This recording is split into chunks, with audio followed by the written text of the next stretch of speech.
ഇന്ന് യാത്ര ഗുജറാത്തിലാണ്, statue of unity കാണാൻ. ഗുജറാത്തിലെത്തിയതല്ലേ? മുൻപ് ഒരുമിച്ച് ജോലി ചെയ്ത അശോക് പട്ടേൽ എന്ന പട്ടേൽ ഭായിയെ ഒന്ന് വിളിച്ചു. വീട്ടിൽ കയറാതെ പോകാനാകില്ലെന്ന് അദ്ദേഹം കടുപ്പിച്ചു പറഞ്ഞു. ഇത് സ്ഥലം നവ്സാരി. 1.5 മണിക്കൂർ യാത്ര ഡൈവേർട്ട് ചെയ്തു.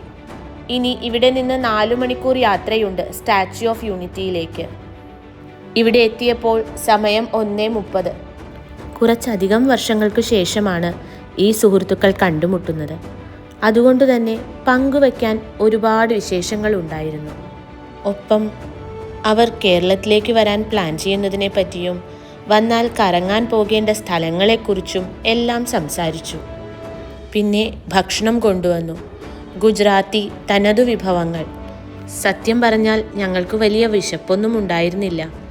പക്ഷേ ഇവരുടെ നിർബന്ധിക്കലിനു മുമ്പിൽ കഴിക്കാതെ വേറൊരു നിവൃത്തിയും ഉണ്ടായിരുന്നില്ല.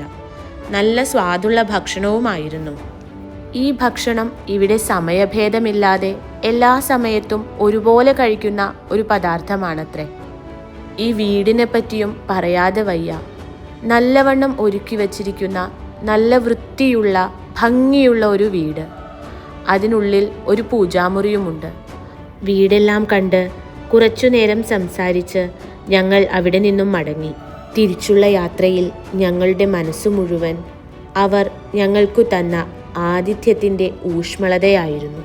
ഒപ്പം ഞങ്ങളുടെ ഹിമാലയൻ യാത്ര മുന്നിൽ കണ്ട് അവർ തന്നുവിട്ട കുറേ പലഹാരങ്ങളും.